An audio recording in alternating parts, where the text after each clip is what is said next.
Kita tidak perlu minta harta yang banyak, mobil banyak, rumah bagus, jabatan yang berkah. Dirinci satu-satu dalam doa kita. Cukup doa ini yang disebut doa sapu jagat, ya kan? Karena mencangkup banyak hal. Dan ini diajarkan oleh Rasulullah, dan ini juga yang paling banyak dipanjatkan oleh Rasulullah dalam doa-doanya. Nah, apa yang diajarkan oleh Rasulullah ini memberikan petunjuk kepada kita bahwa ternyata kesuksesan yang mestinya kita harapkan untuk anak-anak kita, untuk kita semua, itu tidak terbatas kepada kesuksesan untuk mencapai kebaikan-kebaikan di dunia, tapi lebih daripada itu kita juga berharap mendapatkan kesuksesan berupa kebaikan-kebaikan di akhirat kelak.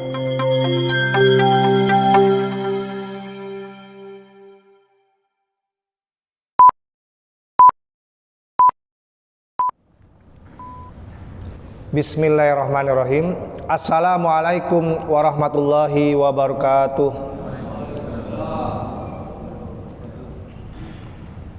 Hamdan thayyiban mubarakan fih.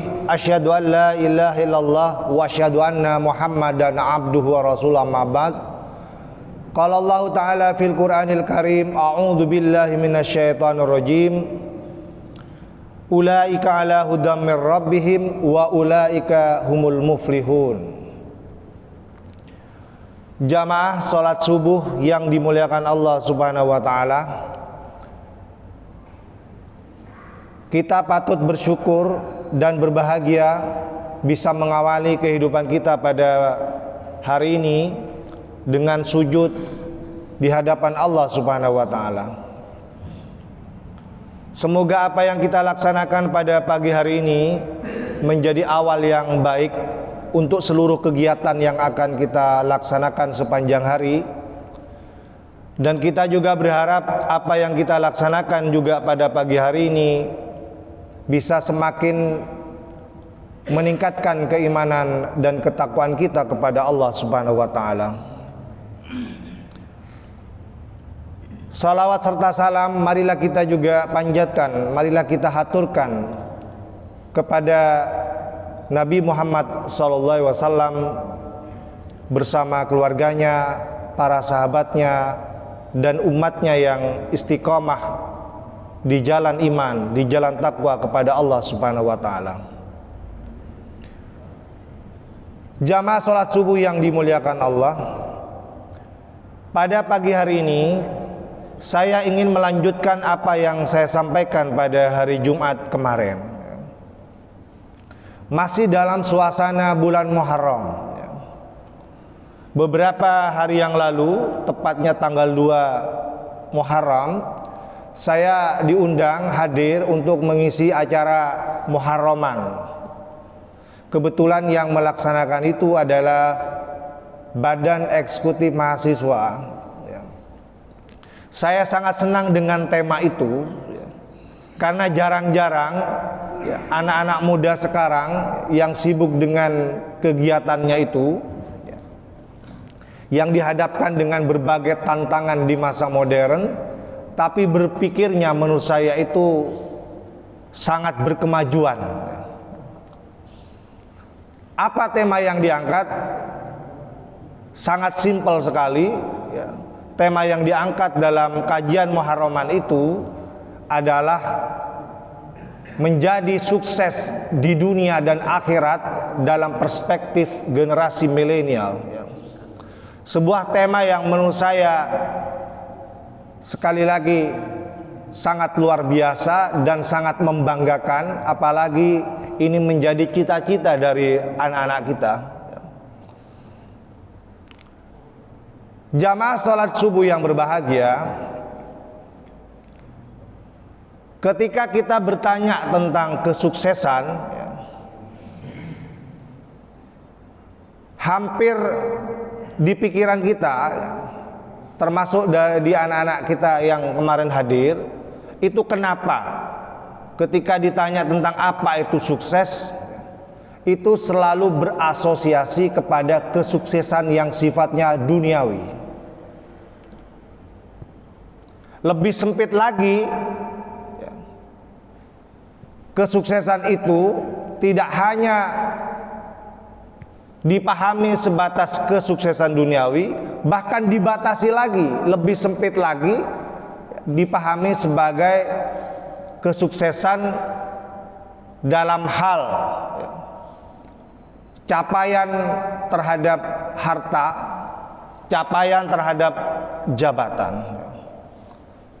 Jamaah sholat subuh yang berbahagia, oleh karena itu setiap kali ditanya, ketika mereka misalnya melakukan reunian, bertemu dengan teman-temannya, sudah lama tidak ketemu, kemudian ketemu, pasti ada yang bertanya, bagaimana kabarnya? Kemudian sekarang bekerja di mana? Anaknya berapa? Jawabannya, alhamdulillah saya sehat, alhamdulillah bisnis saya lancar, alhamdulillah anak-anak saya semuanya sudah sarjana, sudah menjabat ini, menjabat itu, dan lain-lain. Jamaah sholat subuh yang berbahagia, ini gambaran pemahaman kesuksesan manusia-manusia modern.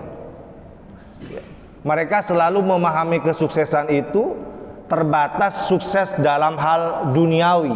Bahkan lebih sempit lagi, dikatakan sukses kalau dia punya banyak capaian, dalam hal mengumpulkan harta, dalam hal menduduki jabatan. Jamaah yang berbahagia, kalau misalnya dikatakan ada teman kita hidup bersahaja, ibadahnya rajin, pengajiannya rajin, keluarganya harmonis, anak-anaknya soleh, toro oca, bisakah kita mengatakan itu sebagai sebuah kesuksesan? Sukses itu ya.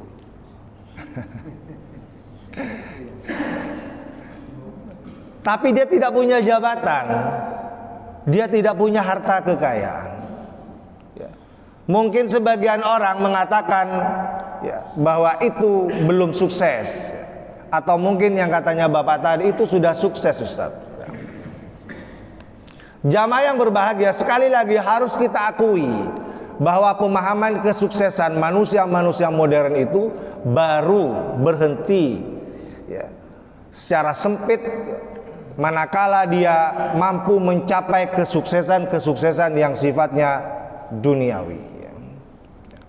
Apakah karena dia tidak kaya, apakah karena anak-anaknya tidak menduduki jabatan, kemudian kita tidak anggap keluarga yang saya ceritakan tadi sebagai keluarga yang sukses ya.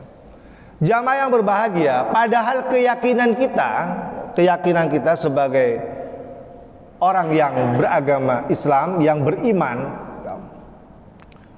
dengan Allah dan Rasulnya dan agama Islam ini mengatakan bahwa kesuksesan itu sejatinya tidak hanya terbatas kepada kesuksesan yang sifatnya duniawi, tapi lebih dari itu harus berkemajuan. Dalam bahasanya anak-anak muda Muhammadiyah sekarang itu harus mampu melampaui ini.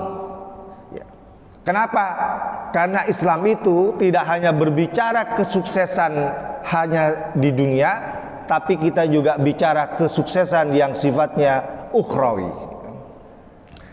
Makanya Rasulullah itu mengajarkan kepada kita bahwa doa-doa yang dipanjatkan, bahkan sering dipanjatkan oleh Rasulullah, itu adalah kebaikan di dunia dan kebaikan juga di akhirat.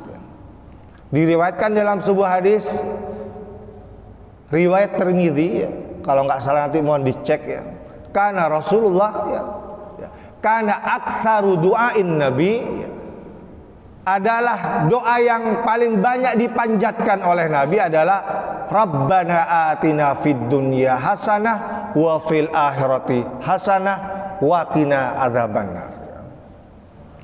Ini doa yang paling banyak dipanjatkan oleh Rasulullah. Saya yakin semua kita sudah hafal dengan sangat baik. Bahkan ini menjadi doa andalan. Kita tidak perlu merinci kesuksesan lebih detail, sedetail-detailnya. Cukup dengan memanjatkan doa ini, semuanya sudah tercangkup. Karena doa ini ya, berharap kebaikan, baik kebaikan di dunia maupun kebaikan di akhirat. Kita tidak perlu minta harta yang banyak, mobil banyak, rumah bagus, jabatan yang berkah. Dirinci satu-satu dalam doa kita. Cukup doa ini yang disebut doa sapu jagat, ya kan? Karena mencangkup banyak hal. Dan ini diajarkan oleh Rasulullah, dan ini juga yang paling banyak dipanjatkan oleh Rasulullah dalam doa-doanya.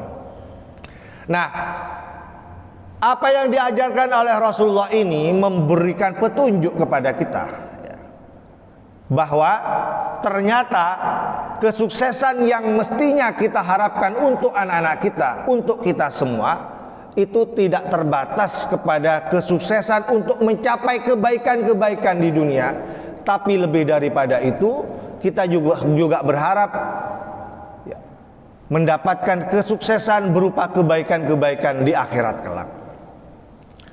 Jamaah yang berbahagia, oleh karena itu marilah kita ajarkan mulai sekarang, mumpung masih tahun baru, semangat baru. Anak-anak kita itu jangan hanya dididik untuk semata-mata meraih kesuksesan sebatas di dunia saja. Ada baiknya digugah juga, disupport, dimotivasi. Bagaimana mereka juga semangat untuk meraih kesuksesan di akhirat kelak, di masa-masa yang akan datang, lebih dari sekedar kehidupannya di dunia. Jamaah yang berbahagia, ada pertanyaan di acara itu. Bagaimana Ustadz untuk mencapai kesuksesan di dunia dan akhirat? Apakah ini tidak muluk-muluk? Cita-cita ini muluk-muluk tidak Ustadz? Atau jangan-jangan ini mustahil? Saya jawab, kalau muluk-muluk sih enggak. Kenapa? Karena Rasulullah mengajarkan kepada kita untuk sampai kepada kebaikan-kebaikan di dunia, kesuksesan di dunia, dan juga kesuksesan di akhirat ya. Oleh karena itu tidak mustahil, tidak mungkin Rasulullah itu mengajarkan sesuatu yang mustahil untuk dicapai. Kalau sulit iya, karena memang butuh usaha, butuh ikhtiar untuk mewujudkan kesuksesan di dunia dan akhirat ya. Harus usaha, harus ikhtiar. Makanya Rasulullah memberikan contoh, mengajarkan, menanamkan di dalam hati dan pikiran setiap kita bagaimana orientasi hidup kita tidak terbatas kepada kesuksesan dunia, tapi lebih dari itu kita juga harus sampai kepada kesuksesan di akhirat itu. Jadi sekali lagi saya sampaikan, memang ini butuh perjuangan. Susah iya, makanya harus diperjuangkan. Kalau mustahil tidak. Kenapa? Karena memang Rasulullah mengajarkan itu. Kita bisa mencapai dua-duanya. Kita bisa memadukan dua-duanya. Jamaah yang berbahagia, bagaimana caranya Ustaz? Pertanyaan berikutnya, kita harus tanya kepada yang lebih paham tentang kesuksesan baik di dunia dan di akhirat itu. Yang paling tahu kunci kebahagiaan, yang paling tahu kunci kesuksesan itu pasti jawabannya adalah Allah Subhanahu wa taala. Makanya kita harus tahu petunjuk-petunjuknya. Kita buka Al-Qur'an. Bagaimana Al-Qur'an itu memberikan petunjuk kepada setiap kita, kepada anak-anak kita, bagaimana sih caranya untuk sampai kepada kesuksesan itu.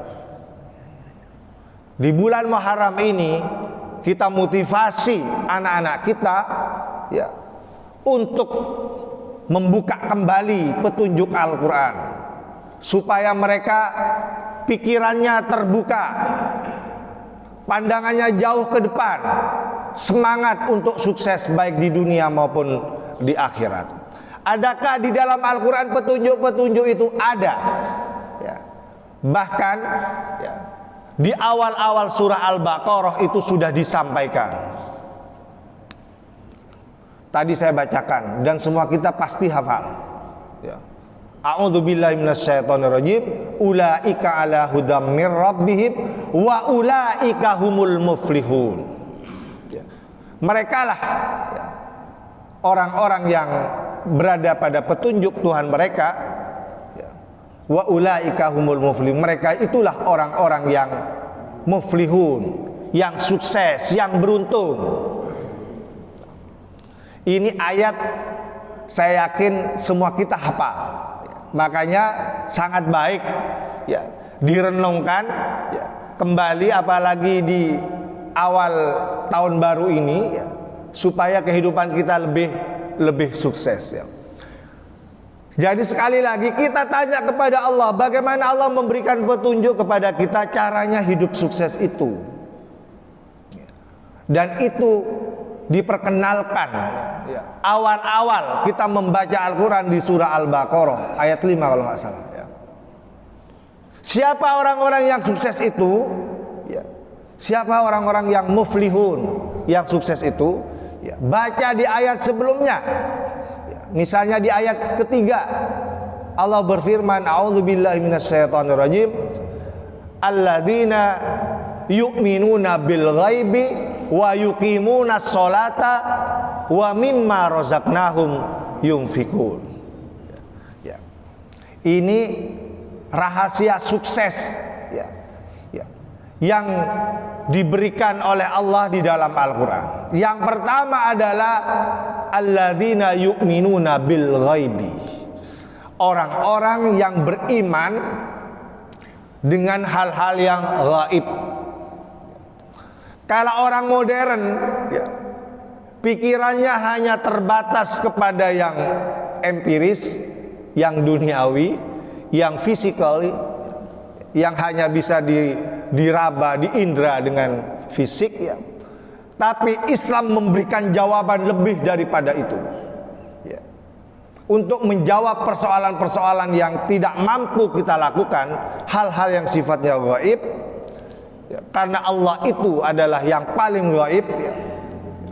Maka sangat beruntunglah mereka yang tidak terbatas percaya kepada hal-hal yang sifatnya empiris ya, tapi juga dia juga percaya, beriman dengan hal-hal yang sifatnya gaib ya.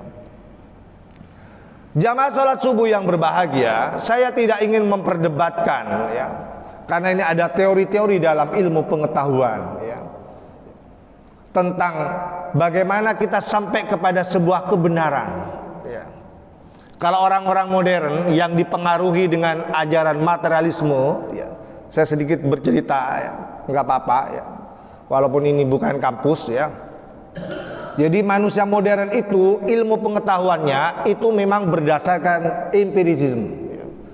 Jadi dia hanya bisa memahami kebenaran itu terbatas kepada pengalaman indrawi. Dia percaya keberadaan sesuatu kalau itu bisa diindra, bisa dilihat, bisa diraba, ya, bisa didengar, baru dia percaya kebenaran itu. Tapi dia sulit untuk percaya hal-hal yang sifatnya gaib yang tidak bisa diindra. Itu manusia modern gitu. Itu yang kita sebut dengan ajaran materialisme. Anak-anak kita itu kalau dicekokin dengan itu kepalanya ya makanya wajar kalau dia menggambarkan kesuksesan itu terbatas di dunia ya. Kenapa? Karena dia berhenti pada sesuatu yang sifatnya materi saja ya. Dia tidak mampu pikirannya masuk ke hal-hal yang sifatnya gaib, bicara akhirat, bicara surga, bicara neraka ya. Bicara balasan amal di akhirat ya. Orang-orang yang terpengaruh berat dengan ajaran materialisme itu sulit memahami itu. Bapak Ibu sekalian jamaah yang berbahagia, oleh karena itu berbahagialah kita. Islam mengajarkan ya, tidak terbatas beriman kepada hal-hal yang sifatnya empiris, tapi juga mengajarkan hal-hal yang sifatnya gaib itu. Saya kasih contoh saja misalnya ya. Nah, kalau saya misalnya mengatakan ya, ini sekedar uji coba kepada mereka yang terlalu fanatik dengan empirisisme ya. Saya katakan misalnya kotoran manusia itu tidak enak. Saya katakan seperti itu ya, kepada teman-teman mahasiswa itu. Apakah Anda percaya? Apa jawaban mereka? Ya percaya Pak. Loh dari mana Anda percaya? Karena pikirannya dia itu mampu mencerna ya, bahwa yang namanya kotoran apapun, kotoran manusia, mohon maaf ya, dan kotoran-kotoran yang lain, walaupun tidak dialami, ya, tidak diindra, ya, tidak dicicipi misalnya, pasti rasionya mengatakan itu tidak enak. Jadi tanpa harus dia mencicipi misalnya sedikit atau banyak, ya, itu pasti mengatakan dia itu tidak enak. Artinya apa?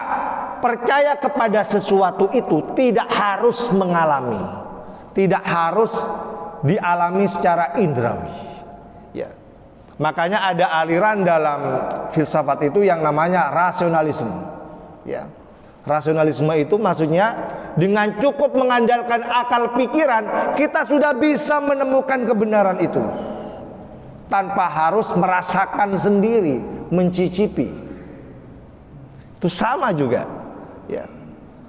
Untuk membuktikan keberadaan Allah ya, hal-hal yang gaib itu tidak harus ya, ya. Kemudian kita menyaksikan ya, seperti ada nabi yang ingin ketemu dengan Allah tapi dia tidak mampu untuk menyaksikan zat Allah itu ya.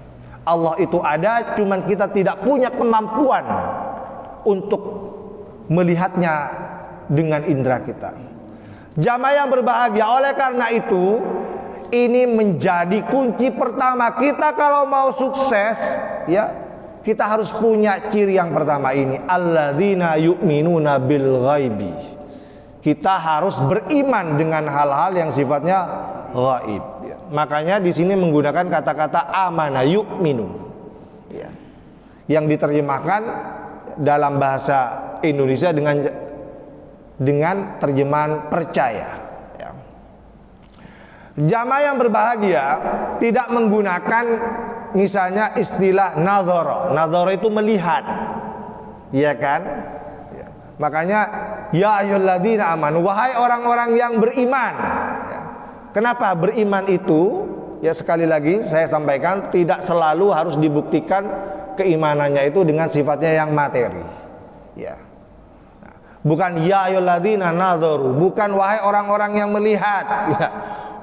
Ya ayyuhalladzina syahadu, wahai orang-orang yang menyaksikan, tidak. Tapi Allah menggunakan ya ayyuhalladzina amanu ya. Artinya apa?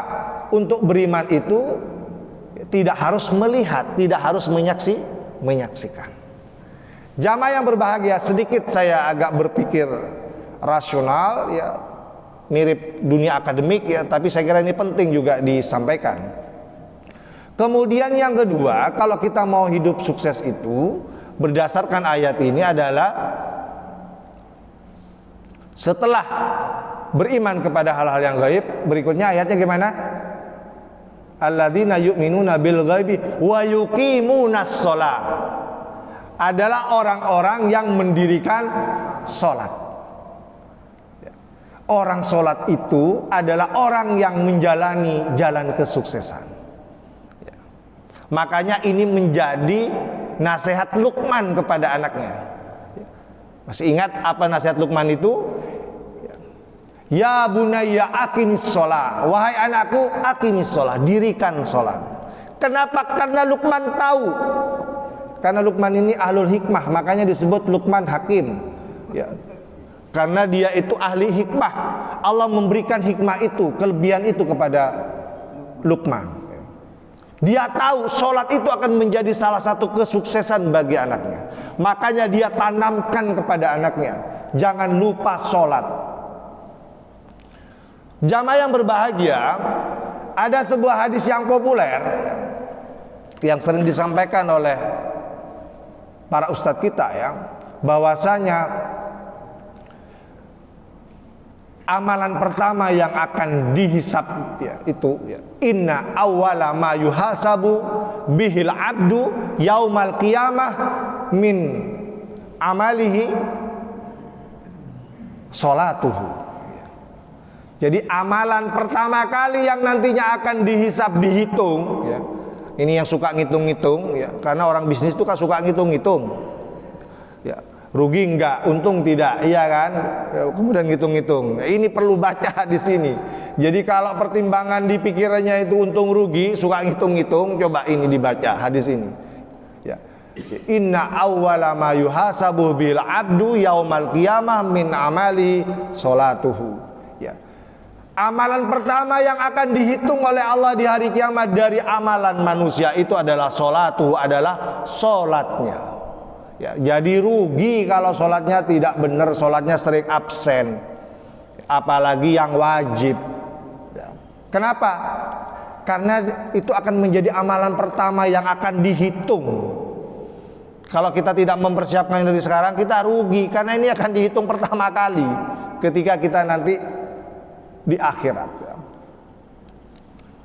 Kemudian dilanjutkan, fa in solhat, maka barang siapa yang sholatnya itu baik ya, faqad aflaha, maka sungguh aflaha, sukses ya, wa anjaha, dan dia lulus.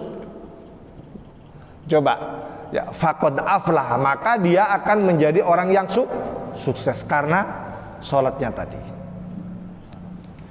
Jamaah yang berbahagia,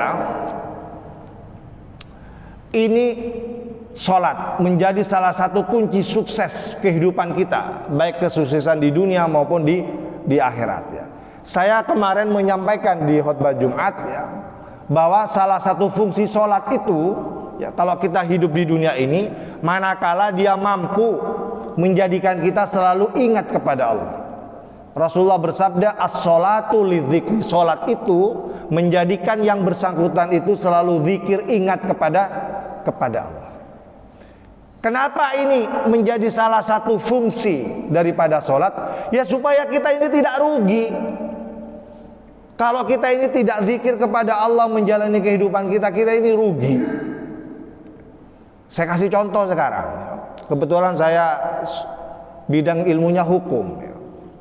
Ada banyak orang yang melanggar hukum itu, melakukan kejahatan, ya, termasuk korupsi, ya, atau KKN pada umumnya, ya. Itu karena tidak zikir, dia tidak ingat kepada Allah. Dia melakukan perbuatan, dia tidak didasari dengan zikir kepada Allah. Ini baik atau tidak? Tanya, ingat kepada Allah Subhanahu wa Ta'ala. Ya, kenapa? Karena dia sholat. Ya, kalau sholatnya benar, ya, mestinya dia akan selalu ingat kepada Allah. Apapun yang dilakukan itu akan terkontrol dengan baik. Apa yang saya lakukan ini melanggar tidak? Ya. Sehingga dia akan terlindungi di dunia. Dia tidak akan rugi. Kalau sudah tertangkap tangan oleh KPK misalnya, ya kan, nah kan kita rugi akhirnya. Ini di dunia loh, ya kan? Ini di dunia, belum nanti pertanggungjawabannya di akhirat bagaimana? Gara-gara ya, sholat kita tidak mampu mengantarkan kita kepada tujuannya, tidak mampu menjadikan kita selalu ingat kepada Allah. Coba kalau dalam setiap kehidupan kita, ya, kita selalu barengi dengan zikir kepada Allah, ya kan? Saya yakin, ya, semua kita ini akan menjadi orang yang beruntung, ya. Tidak akan tersandung permasalahan apapun. Hidup kita akan damai, ya. Hidup kita akan berkah, ya. Jauh dari persoalan-persoalan hukum, ya. Tidak ada kekhawatiran. Jamaah yang berbahagia, ya. Dalam ayat yang lain, sholat itu adalah tanha anil fahsya'i wal munkar manakala bisa melindungi kita dari perbuatan fahsya dan mungkar. Ya. Kalau kita melakukan itu, ya pasti rugi. Akan dimintai pertanggungjawaban secara hukum. Ya, kalau kita di dunia masih diberi umur yang panjang, ya kan? Nanti di akhirat lagi pertanggungjawaban berikutnya, rugi lagi. Jamaah yang berbahagia ini ya, kunci sukses yang kedua. Kunci sukses yang ketiga, singkat saja karena sudah siang ya, adalah wa mimma razaqnahum yunfikun. Ya. Adalah mereka yang bermuamalah ya, yang berinteraksi dengan orang lain ya kan, diwarnai ya dengan berinfak, bersedekah ya, sebagai wujud rasa syukurnya kepada Allah Subhanahu wa taala atas segala nikmat yang Ia berikan ya, ya. Itu disampaikan ya, dalam hal-hal kebaikan, diinfakkan. Wa mimma razaqnahum yunfikun ya. Makanya kita tidak pernah dengar ya, orang-orang yang rajin berinfak bersedekah itu rugi. Coba tanya kepada mereka yang rajin berinfak, apakah mereka rugi? Bikin mereka miskin? Justru tidak. Tidak ada itu, ada cerita kemudian orang rajin berinfak, bersedekah kemudian mendadak miskin misalnya, atau jadi orang miskin. Tidak ya. Saya ingat cerita almarhum ini ya. Kebetulan saya termasuk yang kaget ketika terdengar kabar beliau meninggal pada saat kemarin hari Jumat itu di Ahmad Dahlan itu.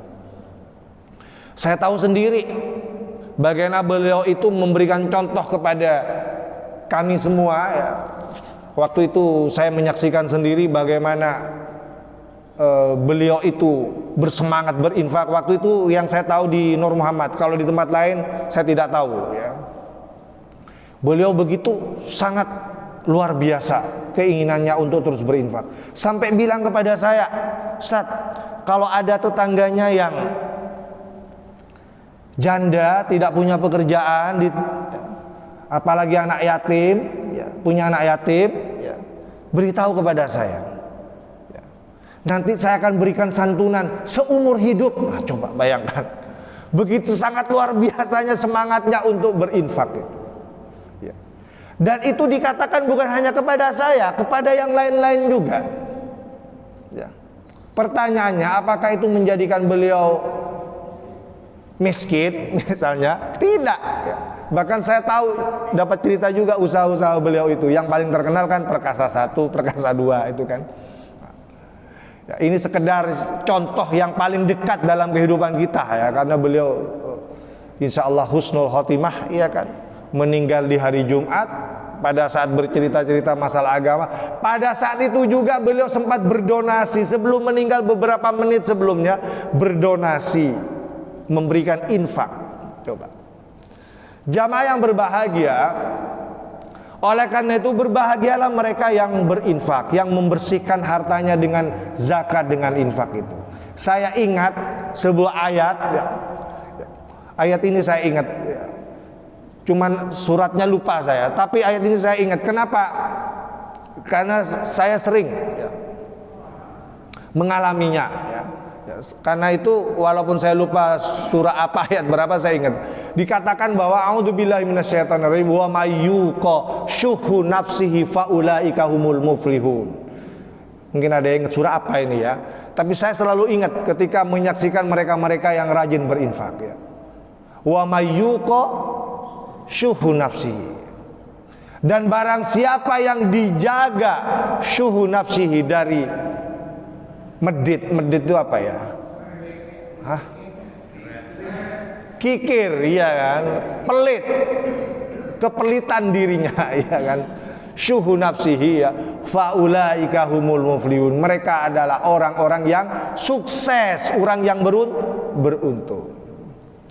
Jamaah yang berbahagia, ini 3 kunci sukses yang diceritakan dalam surah Al-Baqarah. Mungkin ada ayat-ayat yang lain yang berhubungan dengan ini, tapi paling tidak pada pagi hari ini kita tahu ya, kunci sukses dalam Al-Quran sebagai petunjuk daripada Allah itu, ingat 3 itu ya. beriman kepada yang gaib, beriman kepada Allah, ya.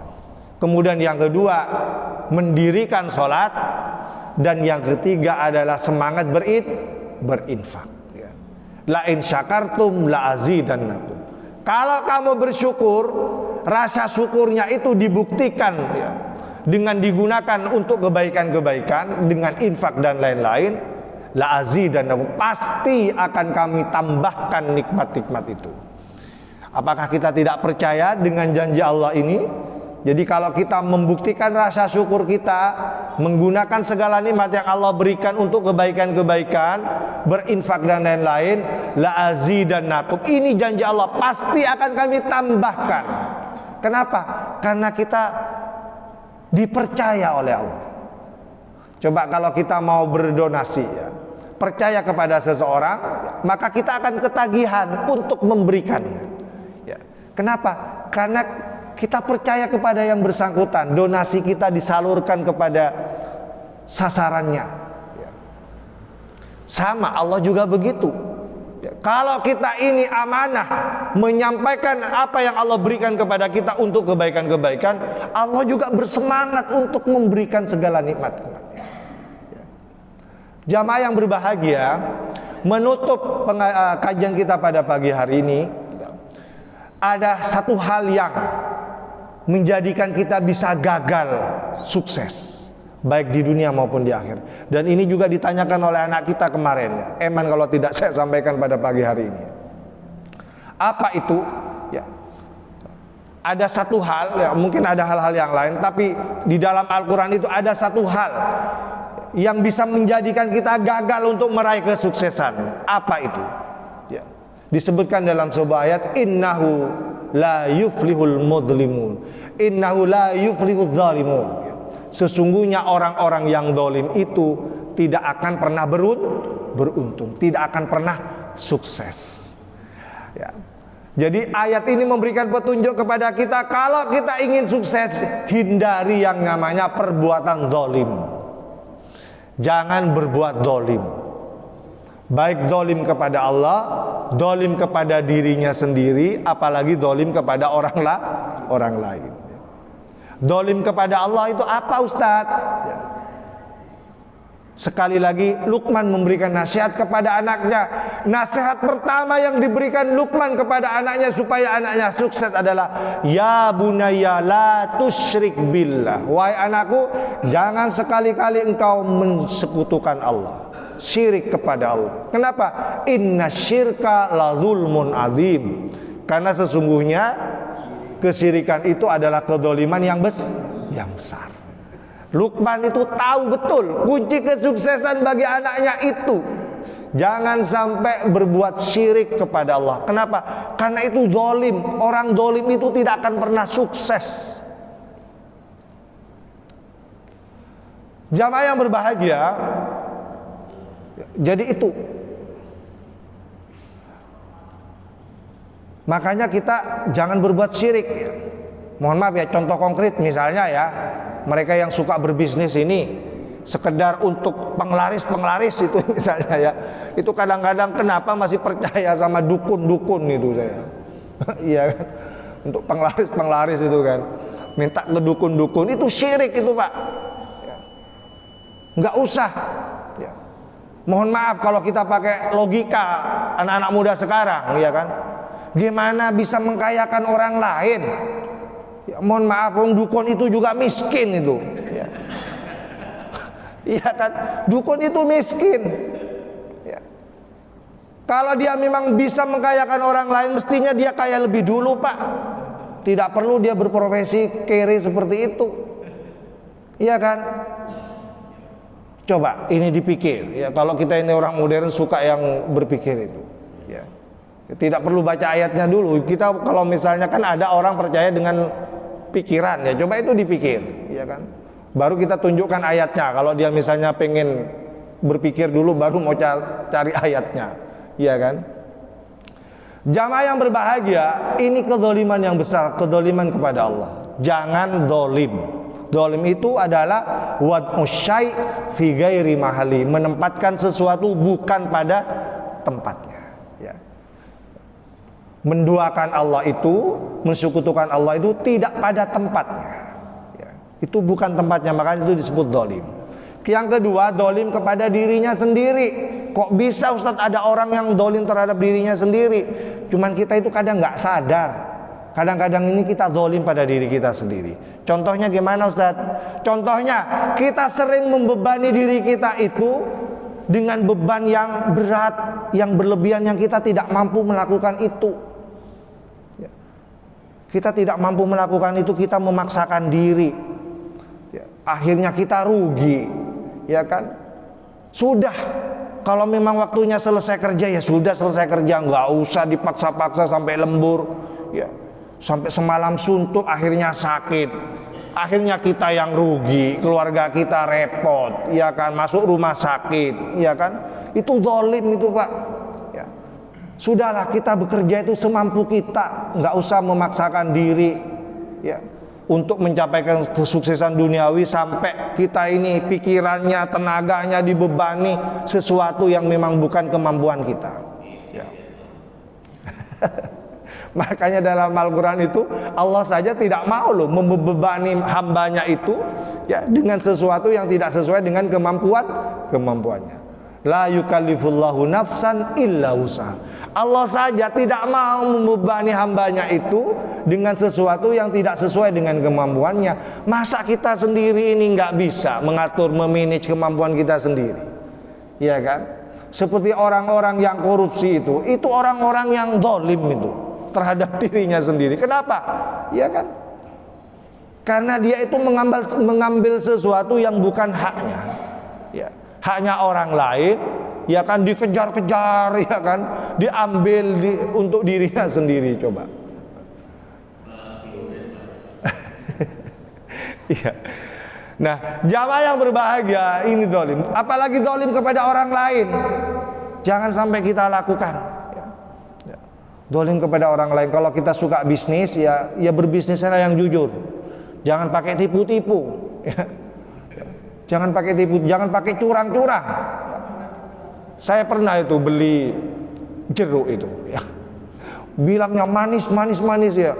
Dikasih tester, disuruh nyoba. Ya manis itu yang contohnya itu. Anak saya sampai suka. Awalnya mau beli 1 kilo, beli 5 kilo loh Pak. Enggak taunya dicampur loh, yang manis dicampur yang kecut-kecut itu kan. Ya jangan bilang manis-manis semua lah, bilang seger gitulah ya.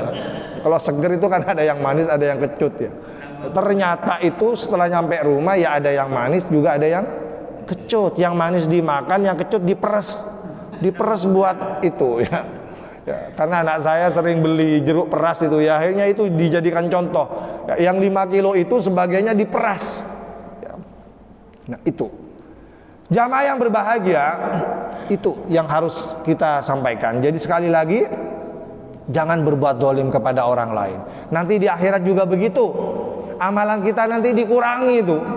Kita datang dengan amalan sholat, amalan haji, amalan zakat, amalan infak. Nah, nanti itu kita bangkrut, dikurangi. Kenapa? Karena kita ini zalim kepada orang lain.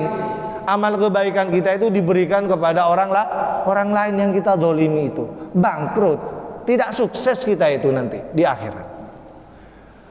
Jamaah yang berbahagia, semoga bermanfaat apa yang saya sampaikan, ya, bisa memberikan petunjuk kepada kita supaya kita ini benar-benar sukses di dunia dan akhirat.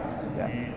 Tahun baru ini akan memberikan semangat baru juga kepada kita, ya, untuk benar-benar membimbing anak-anak kita tidak hanya sukses di dunia tapi juga sukses di akhirat. Saya akhiri. Assalamualaikum warahmatullahi wabarakatuh.